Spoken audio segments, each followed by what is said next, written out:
الحمد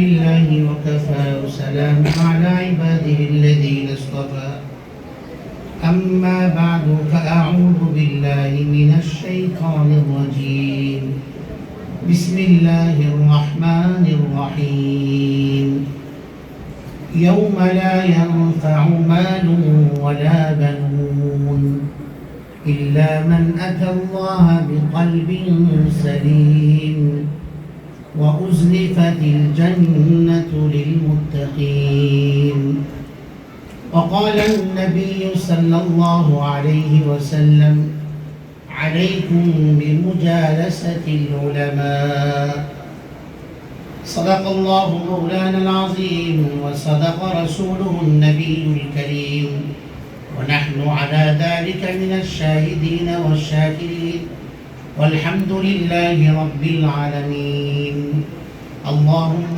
صل على محمد وعلى آل محمد كما صليت على إبراهيم وعلى آل إبراهيم إنك حميد مجيد اللهم بارك على محمد وعلى آل محمد كما باركت على إبراهيم وعلى آل إبراهيم إنك حميد مجيد মাদ্রাসাতুত তাকওয়া ঢাকা আয়োজিত আজকের এই সমাপনী বার্ষিক সমাপনী মাহফিলে উপস্থিত হযরত উলামায়ে কেরাম, সম্মানিত সুধী ছাত্র ভাইরা, আসলে অনেক কথাই তো হয়েছে। আলহামদুলিল্লাহ, মা ও বোনেরা উপস্থিত আছেন অনেক বড় একটা অংশে। অনেক মা বোনেরা উপস্থিত হয়েছেন, গার্ডিয়ান উপস্থিত হয়েছেন। আসলে আমি ছোট মানুষ, আমাদের হুজুর মুরব্বী, আমাদের দেশের শীর্ষ আলেমে দ্বীনদের অন্যতম একজন। হুজুর সামনে বসা অবস্থায় আমি কথা বলবো, এটা আমার কাছে খুবই অস্বস্তিকর লাগছে। এখন এখান থেকে বলা হয়েছে জন্য দু চার কথা, না হয় হুজুর বসিয়ে রেখে কথা বলার দুঃসাহস আমার নেই।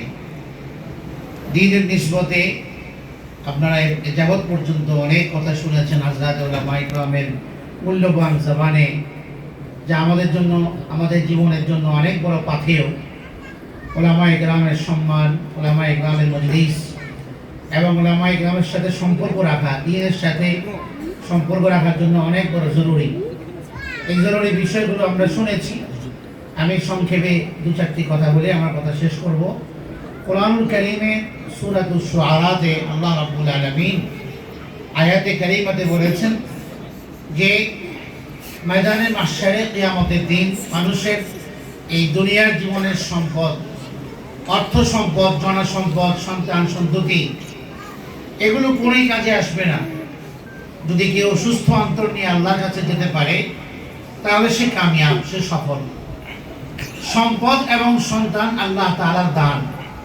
যদি এগুলোকে সঠিকভাবে সঠিক রাস্তায় ব্যয় করা যায়, সন্তানকে বিনির্মাণ করা যায়, নেককার আল্লাহওয়ালা রূপে গড়ে তোলা যায়, এবং সন্তানকে নবীদের যে ফিকির, সন্তানকে দ্বীনের তারবিয়ত, শিক্ষা এবং দীক্ষার আলোকে, দ্বীনের আলোকে আলোকিত করে যাওয়ার যে প্রয়াস আম্বিয়া আলাইহিমুস সালামের ফিকিরের মধ্যে ছিল, সেই ফিকির যদি আমি আমার সন্তানদের ক্ষেত্রে করে যাই তাহলে এই সন্তান আমার আখিরাতের পক্ষে কাজে আসবে। আর এই ফিকির যদি আমি না করি আমার সন্তানদের ব্যাপারে, এটা আখিরাতে এই সন্তান কোনো কাজে আসবে না। আমার সম্পদ যা আল্লাহর দেওয়া, আল্লাহর দেয়া সম্পদ, আল্লাহর দেয়া সন্তান আমার কাছে আমানত। আমি যদি এগুলোর সঠিক ব্যবহার করি, সম্পদের সঠিক ব্যবহার করি, তাহলে আল্লাহ তাআলার কাছে আমার এই সম্পদ আমার জন্য আমার নাজাতের ওসিলা হতে পারে। আল্লাহর দেয়া সম্পদ যদি আমি আল্লাহর রাস্তায় ব্যয় করি তাহলে তো এই ব্যয়ের যে মর্যাদা আমি জানি, এর সওয়াবও আমার জানা আছে, এটা আমার আখিরাতের পক্ষে কাজে আসবে। আয়াতে কারিমাতে আল্লাহ রাব্বুল আলামিন বলছেন, যদি আমি আমার এই সম্পদ যা আল্লাহর দেয়া অর্থ সম্পদ, এটাকে যদি আমি কাজে না লাগাই, আল্লাহর রাস্তায় ব্যয় না করি, দ্বীনের কাজে ব্যয় না করি, তাহলে এই সম্পদ আখিরাতে আমার পক্ষে কোনো কাজে আসবে না। আমি আমার সন্তান আমার কাছে আল্লাহর দেয়া আমানত। এই সন্তানের শিক্ষা, দীক্ষা, তারবিয়ত, এই সন্তানকে আলোকিত মানুষ রূপে গড়ে তোলা, একজন সত্যিকার আলোকিত হৃদয়ের অধিকারিত করে সন্তানকে যদি আমি গড়ে যেতে না পারি, আল্লাহর সাথে গভীর সম্পর্ক এবং তার ঘনিষ্ঠতার সম্পর্ক যদি আমি স্থাপন করিয়ে যেতে না পারি, তাহলে এই সন্তান আমার পক্ষে কাজে আসবে না। সন্তান আমার বিপক্ষে আল্লাহর কাছে আপিল করবে। আমি যদি সন্তানকে দিন না শিক্ষা দিই, বাবা আমার পক্ষ থেকে সবচেয়ে দামি সম্পদ, সবচেয়ে দামি হাদিয়া এবং উপহার হলো সন্তানকে দিন শেখানো, দ্বীনের সাথে সন্তানকে সম্পৃক্ত করা। আদিবু আওলাদাকুম সালাসা খিসাল, নবীজি বলেছেন সন্তানকে 3 গুণ শিক্ষা দাও। হুব্বি নবিয়িকুম ওয়া হুব্বি আলি বাইতিহি ওয়া তিলাওয়াতিল কুরআন, নবীর প্রতি ভালোবাসা, নবীর পরিচয়, নবীর পরিবারের প্রতি ভালোবাসা, কোরআনে কারীমের মহব্বত সন্তানের অন্তরে দিয়ে দাও। এটার দ্বারা সন্তান বনবে, সন্তান নেককার হবে, আপনার জন্য সন্তান দোয়া করবে। আও ওয়ালাদিন সালিহ ইয়াদউ লাহ, আপনার ইন্তেকালের পরে আপনার সন্তান দোয়া করবে।